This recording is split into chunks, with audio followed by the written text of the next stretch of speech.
फ़खर अगले to all of you. मैं हूँ फ़खर यूसुफ़ज़ई और आप देख रहे हैं डिबेट विद फ़खर। डिबेट में आज मेरे साथ होंगे senior political analyst from US Sajid Tarar साहब।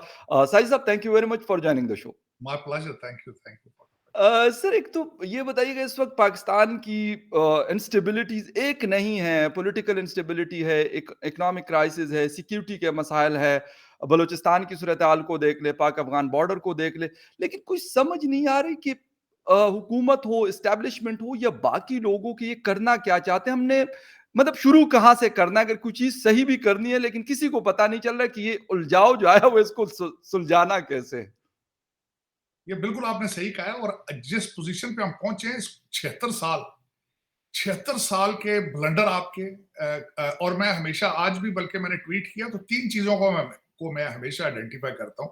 उसमें नंबर 1 आपकी करप्शन है, दूसरी आपकी मिसमैनेजमेंट है और तीसरा सबसे बड़ी चीज है नेशनलिज्म। ये या सारी चीजें आ जाती हैं अगर आपके अंदर नेशनलिज्म।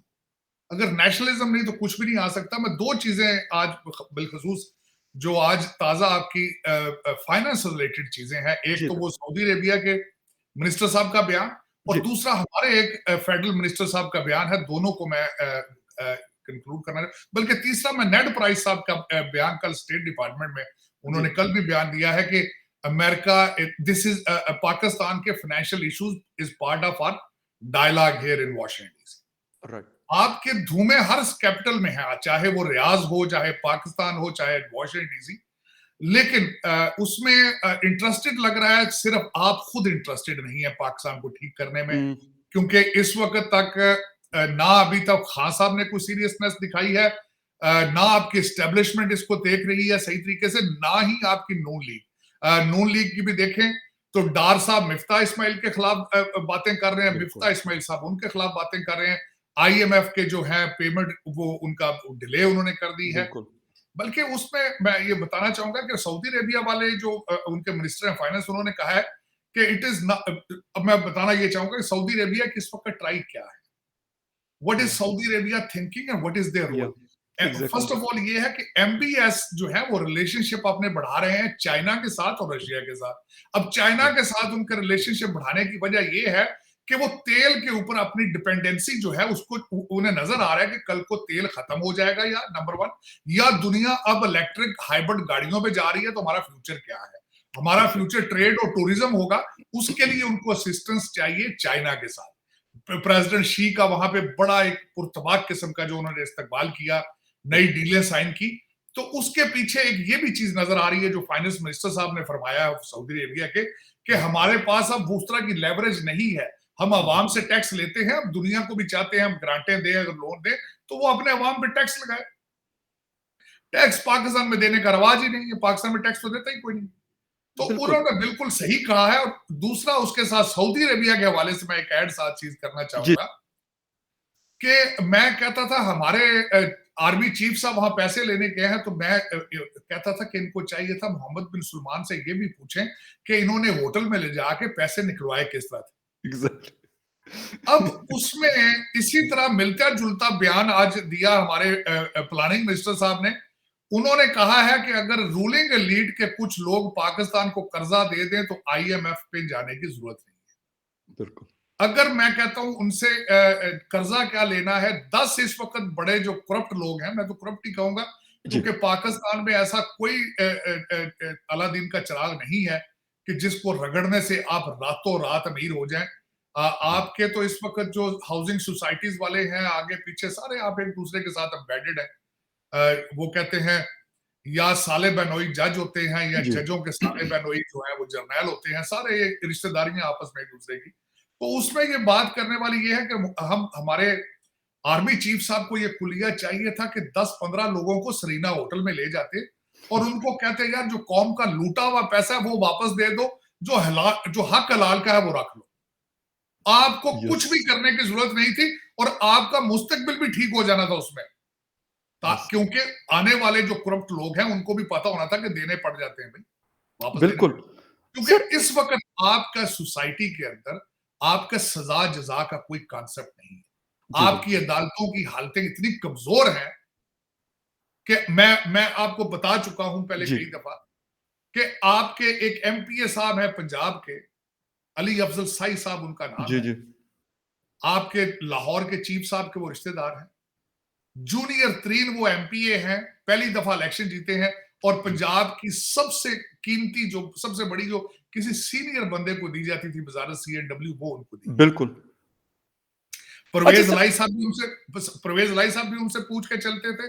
खान साहब भी उसी जूनियर एमपीए से पूछ के चलते थे पंजाब में। ये राइट। आपकी जुडिशरी और सियासत की हालत। एक बिल्कुल आपकी बात सर ये बिल्कुल सही है। खैबर पुख्तनख्वा की बात कर लें, पंजाब की कर लें, फेडरल की कर लें, एक अजीब किस्म का तमाशा बना हुआ है। सिंध या बलूचिस्तान का भी अल्लाह हाफ़िज़। सिर्फ़ इस वक़्त सिचुएशन ये है कि एक तो फाइनेंशियल क्राइसिस में से हम मतलब उसमें घिरे हुए हैं, हालत ख़राब है। दूसरी तरफ सर आज अफ़गान तालिबान का स्टेटमेंट आया और उन्होंने कहा कि भई आप जाने और टीटीपी जाने, टीटीपी हमारा मसला नहीं है, आपका मसला है। हम अपने और बहुत सारी चीज़ें जिसको हमने सॉर्ट आउट करना है। तो सर अगर फाइनेंस के साथ-साथ सिक्योरिटी के मसाइल हो कल बलूचिस्तान परसों हमला हुआ आज खैबर में हमला हुआ और ये कोई कोई एक नहीं है मतलब नॉन स्टॉप है, कहीं न कहीं वो अपना अटैक करते हैं और निकल जाते हैं। इस सारी चीज़ों के बावजूद भी सर कहीं सीरियसनेस नहीं है। कोई सीरियस देखिए, आपको वो लोग आपको थ्रेट कर रहे हैं, वो लोग आपको जानिए आपका नुकसान कर रहे हैं। मुझे पता है जो आप ईरान बॉर्डर वाली बात कर रहे हैं, जी, 4 हमारे बिल्कुल। सिपाही वहां पे शहीद हुए हैं। जी, लेकिन वो लोग बता रहे हैं जिनको सिखाया ही सब कुछ आपने है। जी, तालिबान शुरू ही पाकिस्तान से हुए थे, बिल्कुल, यही मदरसों में पढ़ते थे ये। आपने इनको तरबियत दी, आपने इनको जवान किया है। मैं बल्कि कोट करना चाहूंगा आपके, जो आपके इस वक्त बाबा एस्टेब्लिशमेंट है, शेख रशीद साहब ने फरमाया था, बिल्कुल, 5,000 फैमिलियां हैं तालिबान की जो इस्लामाबाद के आसपास बैठी हैं। बिल्कुल। ये उनका सही, आप गूगल करें तो ये बिल्कुल है सर। रिलेशनशिप आप उनके साथ, लेकिन आप वो थ्रेट कर रहे हैं आपको। और दूसरा सबसे बड़ी बात है, हमारे मिस्टर हैंडसम हुँ, अभी कहते हैं कि हमने उनके 40 से 65,000 लोगों को सुबह सराद में हाँ, ला के हेबिलिटेट करना है। अभी बिल्कुल। अभी उनके प्लान का हिस्सा है ये। जी, बिल्कुल।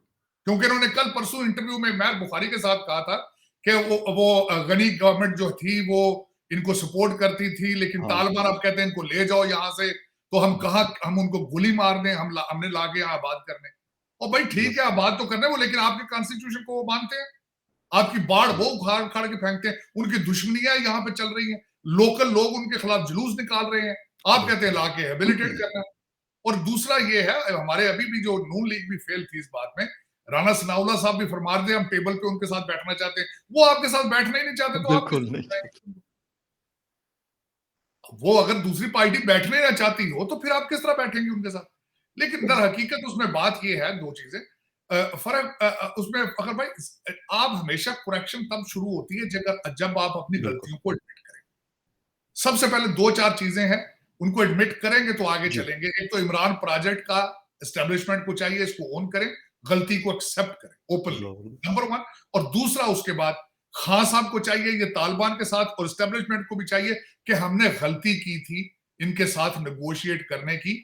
उसकी वजह यह है कि आपके नेगोशिएशन पीरियड में वो स्ट्रांग हो गए थे, उन्होंने आके बिल्कुल अपने सर। सेफ हाउसेस बना लिए थे इस एरिया के अंदर, वजीरिस्तान में। और दूसरा, आपको ये सख्त फैसले ना सिर्फ इकोनॉमी के लिए करने पड़ेंगे, आपको इकोनॉमिक इमरजेंसी चाहिए, या आपको मार्शल लॉ चाहिए, या आपको टेक्नोक्रेट सेटअप चाहिए। ये सियासत आपकी जो है, अब मैं उसकी मिसाल आपको देना चाहता हूं, जी, सियासत आपकी किस तरह फेल है। अगले दिन एक बहुत पावरफुल जो आपके दो एमएनए थे, उनकी वीडियो ऑडियो लीक हुई है, जो आपस में बातें कर रहे थे कि वो खातून को गायब कर दिया जाए। बिल्कुल, बिल्कुल। ये तो आपकी सियासत की हालत है। दूसरी सियासत की हालत ये है, कराची में आपने देख लिया है कि जवान लोगों ने निकल के पीटीआई को वोट नहीं दिया, वो तो सारी रात टिक टाक करते हैं वो। अब वो जब हारे वहां से, तो पीटीआई कह रही है इलेक्शन दोबारा कराएं। बिल्कुल, तो जहां ये इलेक्शन हार जाए वहां इलेक्शन दोबारा, या धांधली है वहां पे। अगर आपके ये स्टैंडर्ड्स हैं, आपके एलाइज जो आपके साथ दूसरे आपके इत्तेहादी हैं, वो खवातीन को गायब करने के चक्कर में है, अगर आपकी बिल्कुल। ये सियासत और जमहूरियत है, तो ये सियासत और जमहूरियत पाकिस्तान को नहीं चाहिए।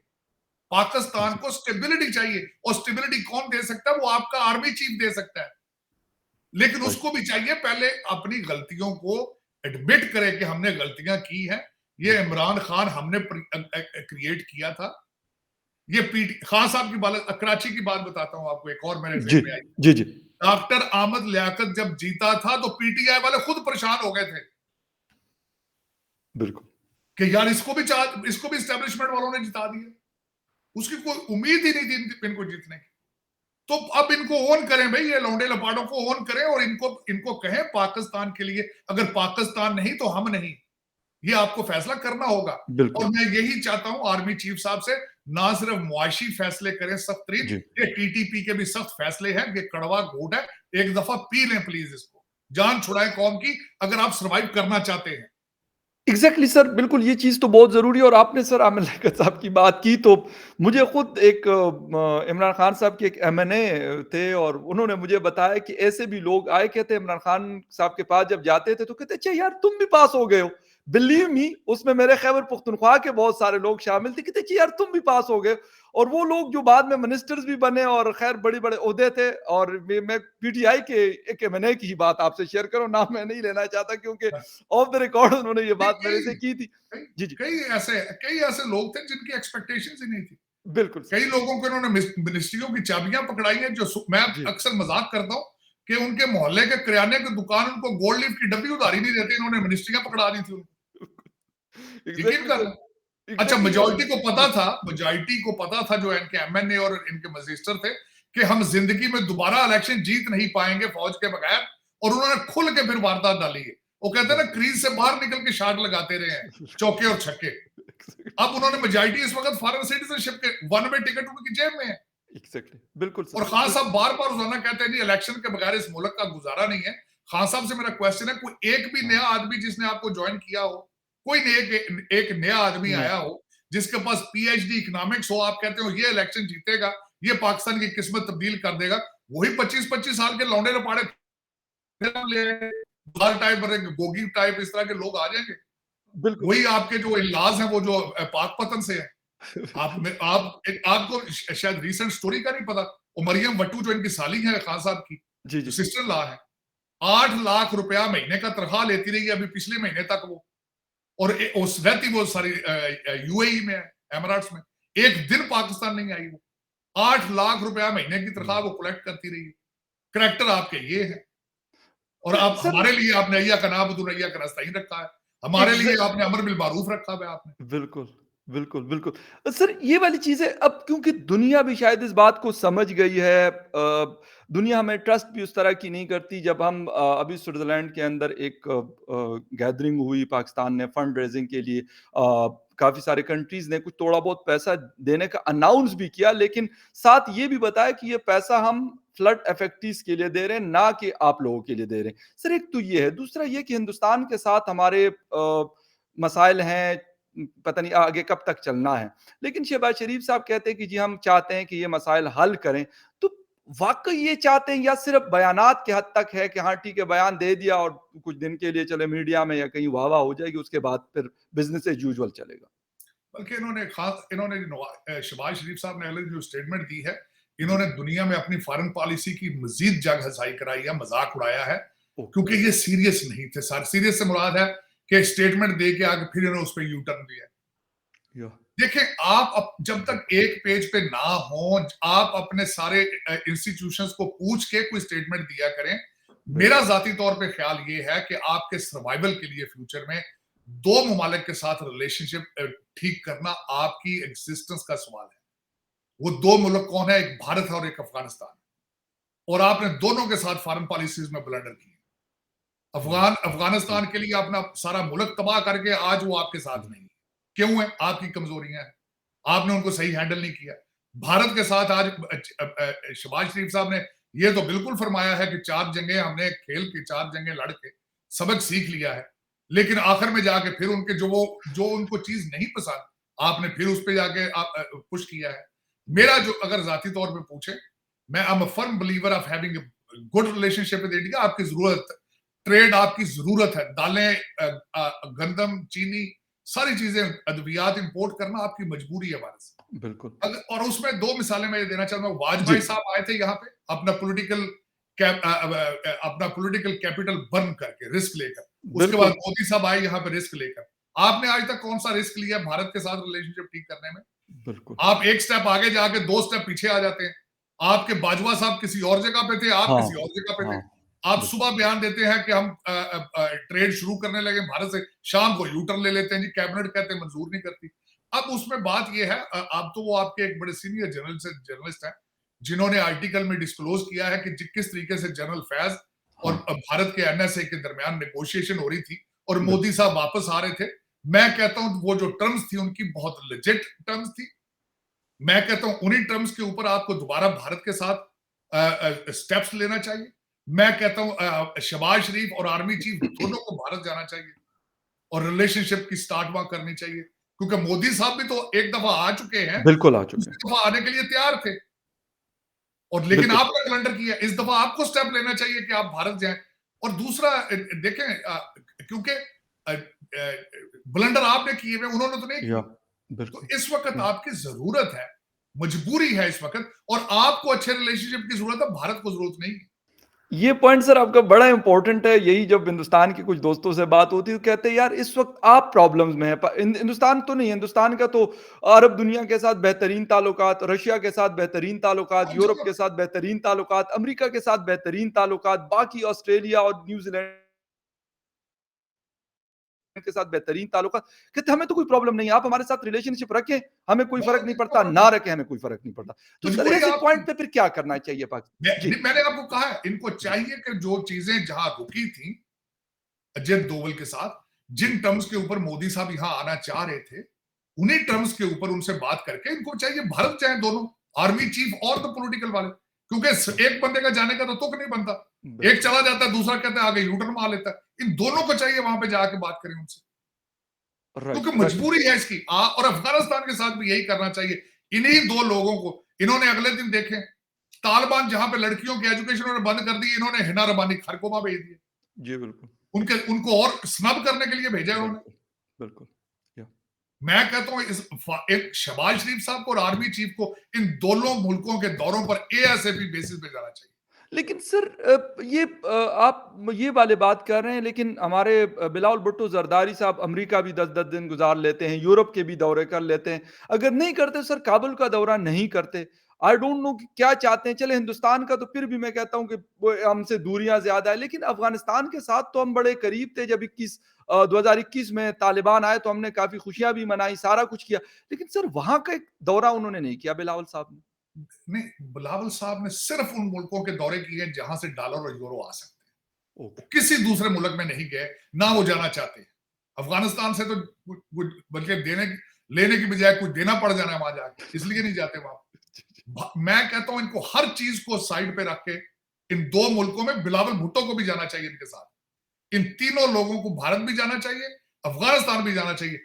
जिस तरीके से भी रिलेशनशिप ठीक हो सकते हो, इनको करने चाहिए। ये मजबूरी है आपकी इस वक्त एग्जिस्टेंस, सर्वाइवल की ये फाउंडेशन है ये, कि आप बिल्कुल। अफगानिस्तान, टीटीपी, तालिबान, अफगानिस्तान, भारत, इंडिया, अपना चाइना और ईरान, जी। इन तीन चारों मुल्कों के साथ आपके रिलेशनशिप जल्दी से जल्दी ठीक होने चाहिए, वरना इन चारों मुल्कों के साथ ट्रेड को रोक के आप सर्वाइव नहीं कर सकते।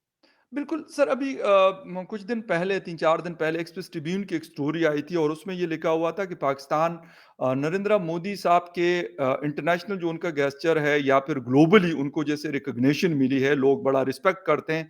कहते हैं पाकिस्तान उससे बड़ा परेशान है कि यार मतलब उनका इन्फ्लुएंस न सिर्फ ये कि हिंदुस्तान के लोगों के ऊपर या हिंदुस्तान के अंदर है, बल्कि हिंदुस्तान से बाहर उन कंट्रीज में भी है जहाँ किसी ज़माने में पाकिस्तान को काफ़ी अहमियत दी जाती थी, पाकिस्तान को सुना जाता था।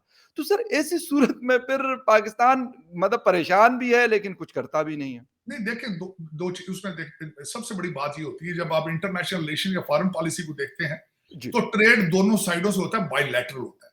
बिल्कुल। अब मेरा ये क्वेश्चन ये है कि पाकिस्तान जहां भी जाता है, कुछ देने के लिए कुछ है इनके पास, नो, कुछ ट्रेड करने के लिए कुछ है इनके पास। नो। बार बार इस वक्त आप जोर देते हैं कि हमारी सऊदी अरेबिया से रिलेशनशिप है, हमारा ब्रादर मुल्क है। आप ये बताएं, आप उनको लेबर के अलावा दूसरी कुछ चीज दे सकते हैं? नो, वो लेबर भी भेजते हैं, आप मजबूरी में है कि वहां से रियाल पाकिस्तान में आएंगे। बिल्कुल। कोई एक भी प्रोडक्ट आप एक्सपोर्ट कर सकते हैं? आप किसी दो चीजों पे होती चीजें, कि या आप किसी को कुछ दे सकें या किसी को थ्रेट कर सकें। आप दोनों पोजीशन में नहीं कहेंगे। दुनिया आपसे बात करे भी तो क्यों करे, किस बेस पे करे? किस में? मैं हंसता था खान साहब यहां से जब मॉस्को गए हैं पुतिन के साथ, मैं सोचता था कि खान साहब उस पुतिन के साथ बैठ के बात क्या करेंगे, किस बेस पे बात करेंगे, बायलैटरल मांगेंगे ही ना कुछ, उससे कुछ मांगेंगे, मिन्नतें तरले करें, कुछ दे दो अल्लाह के नाम पे दे दो, इन एक्सचेंज करने के लिए तो कुछ भी नहीं। कभी सोचा कभी किसी ने हम कोई चीज प्रोडक्ट बना लें एक्सपोर्ट? मैं कई दफा ये सोचता हूँ, या वॉशिंगटन डीसी, मैंने कई दफा गोरों से बात की है, मैंने पूछा है, मैंने कहा पाकिस्तान का नाम सुनते तुम्हारे ज़हन में सबसे पहली चीज क्या आती है? उन्होंने कहा दो चीजें आती, या दहशतगर्दी आती, या फ्रॉड आता है, या डबल गेम आती। ये तीन चीजें उन्होंने नजर आती। आप मुझे डिसएग्री कर लें, आपसे कोई बंदा पूछे पाकिस्तान का नाम आने के आप क्या सोचते हैं?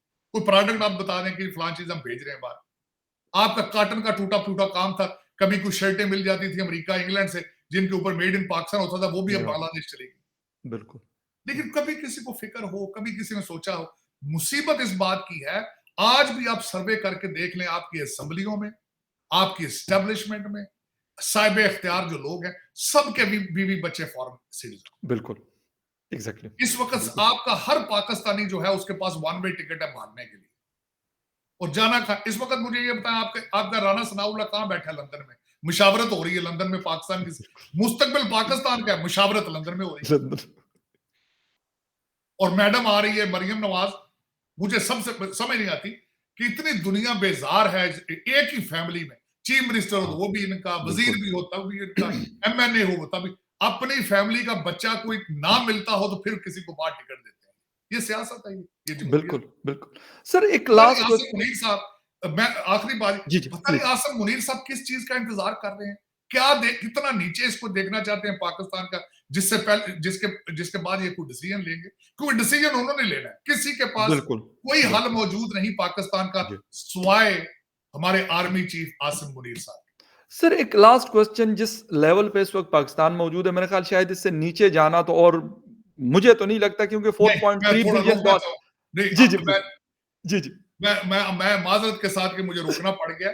जी जी मैं 1986 में 1986 85 में पंजाब यूनिवर्सिटी के हॉस्टल में बैठ के कहता था कि ये पढ़े लिखे लोग जिनको नौकरियां नहीं मिल रही, ये इनकलाब लाएंगे। ये 85 की बात, 1985 ओके 1985। सो मैंने 1985 में एक लड़का देखा था जिसके पास मैथ का सिल्वर मेडल था और उसको लेक्चररशिप नहीं मिली थी क्योंकि सिफारिश नहीं थी उसके पास।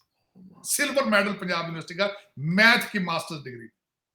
तो मैंने 85 में कहा था कि इससे नीचे पाकिस्तान कहां जाएगा। लेकिन आपकी कौम पता नहीं पस्तियों के नए से नए स्टैंडर्ड इजाद कर रही है, नए से नए। आपकी देखें खान साहब की वीडियो आई है बिल्कुल ना, ऑडियो आई है, जी और उस वक्त आई है जब व्हेन ही वाज 65, बिल्कुल 65 साल की उम्र में वो एक मियां वाली की खातून के साथ जो बातें कर, कौम सुन के सारा कुछ मुंह दूसरी तरफ कर लेती, कहते नहीं अमीरुल मोमिनीन, कहते जी वीडियो गलत हो गई, ये टेप ही चल रही है, ये फराडिया है वो। कोई मॉरल्स, कोई पस्ती की नई से नई हदें आप क्रॉस कर रहे हैं। मैं ये जो आपने बात की है, जी मैं हर 2-3 साल बाद अपने आप को ये तसल्ली देता हूँ, नहीं यार अब बल्कि मजे की बात बताता हूँ। मैं एक दफा भारत गया था, मेरा बहुत मजाक उड़ाया गया, 3-4 साल पहले की बात, 5 साल पहले की बात। मेरे वो भारत के दोस्त थे, वो कहते थे यार साजिद अब जाओ पाकिस्तान में इन्वेस्ट करो, क्योंकि इसके बाद तो पाकिस्तान में ऊपर आना ही आना है, इससे नीचे कहां जाएगा। मैं क्या, अच्छा यार वो मैं बल्कि वो मुझे कहे हम भी यार वहां इन्वेस्ट कर दें, अब तो पाकिस्तान इससे इसके बाद तो ऊपर आएगा ही आएगा, इससे नीचे कहां जाएगा। लेकिन आप पता नहीं कोई नीचे से गड़े खत्म ही नहीं हो रहे आप जितना नीचे जाना चाहते हैं। अब मैं छोटी सी मिसाल आपको देना चाहता हूँ, 4 सूबे हैं, चारों अलग बिहेव कर रहे हैं, चारों अलग। बिल्कुल यहां तक कि जनेवा आप खैरात मांगने गए हैं तो हर सूबे का बंदा खुद गया खैरात मांगने के लिए। एक सूबे ने तो वहां इमरान खान की तस्वीर ला के खैरात मांगी। यस बिल्कुल। जब खैरात मांगने के लिए भी आपके चारों सूबे अलग अलग हैं, फेडरेशन किस चीज, पाकिस्तान किस चीज का नाम है फिर? झंडे भी अपने बना लें फिर। अब यही कसर रहेगी कि झंडे अलग बन जाए और इनके तराने भी अपने बन जाए। अब यही बाकी रहेगी ना चीज। एग्जैक्टली तो आसिम मुनीर साहब, आप ये झंडों का और तरानों का इंतजार कर रहे हैं आप? बिल्कुल एग्जैक्टली। लेकिन सर देखना अब ये है कि कौन, जितने भी लोग बैठे हुए पॉलिटिकल पार्टीज हैं बेशुमार, नहीं जी लेकिन नहीं, उन सब से भी उम्मीद नहीं है सर। ये जिनको आप पॉलिटिकल पार्टीज कह रहे हैं, मैं तो उनको पॉलिटिकल पार्टी नहीं कहता। बिल्कुल अब मुझे ये बताएं कि अपने अंदर इंट्रा इलेक्शन नहीं होते होते तो फ्रॉड होते। बिल्कुल। मैं जो पहले अर्ज की है कि शरीफ बरादरी से कोई बंदा ना मिले तो किसी को टिकट देते हैं, ये सियासत और जमहूरियत थोड़ी है। और दूसरा, खान जी। साहब को अपनी मर्जी की असेंबली में बैठते हैं, दूसरी असेंबली को कह देते हैं जाली, और तीसरी बात, जहां इलेक्शन हार जाए कहते हैं दोबारा इलेक्शन कराओ। ये सियासत और जमहूरियत है। और खवातीन को उठा लिया जाए, क्या इसका वोट नहीं है, बीबी कहते इस जनानी से बुढ़ी के चुक लो। ये सियासत है, ये जमहूरियत। मैं नहीं इनको कहता, मैंने इनका नाम रखा हुआ है, ये करप्ट अलायंस है, ये इत्तेहाद है करप्शन बिल्कुल, करने का, जिसमें एग्ज़ैक्टली, सारे शामिल हैं, सारे शामिल हैं। इसमें सिर्फ सियासतदान नहीं है, बिल्कुल। जिसके भी कोई इख्तियार है, चाहे उसमें कोई एसएचओ है, चाहे कोई पुलिस है, कोई इंस्पेक्टर है, जी। चाहे कुछ भी है, जिसका इख्तियार हाथ में कुछ है, वो तबाही फेरी जा रहा इसमें सर कोई शक नहीं है एस्टेब्लिशमेंट, जुडिशरी, है। सब ब्यूरोक्रेसी और हुकूमत के लोग सारे इसमें शामिल हैं। लेकिन इस पॉइंट के बाद कि इसके बाद हमने कहा जाना है, लेकिन जो आपने एग्ज़ाम्पल्स दी उसने तो मेरा जो है दिमाग जिसे कहते हैं मज़ीद घुमा अगला के रख स्टेज जो दिया। है ना, नहीं, अगला स्टेज जी, मैंने आपको बता दिया है जी। कि 4 सूबों ने जिनेवा में खुद जाके अपनी खैरात मांगी है। इससे अगली स्टेज ये है कि उनके तराने अलग हों और उनके झंडे अलग। मैं खुदारा ये अपील करता हूं आर्मी चीफ साहब से, उस जगह पर ना जाएं, उधर जाने से पहले ही पाकिस्तान को बचाएं। And you are the only one who can do something, you are the only. और अब बिल्कुल, तो बड़े बड़े सीनियर जो आपके जर्नलिस्ट हैं पाकिस्तान में, बड़े बड़े, जी, वो भी यही कह रहे हैं। वो भी, एग्ज़ैक्टली। मैं अकेला नहीं कह रहा हूं। नहीं, बिल्कुल आपकी बात सर बिल्कुल दुरुस्त है और देखना ये है कि कौन ये स्टेप लेता है और वाक़ई इस मुल्क को कोई अब बचाने के लिए आता है या नहीं आता। Thank you very much sir for your time. बहुत शुक्रिया viewers for watching debate with Fakhar Yousafi. किसी और डिबेट में फिर मिलेंगे, तब तक के लिए take care and bye. Thank you very much sir.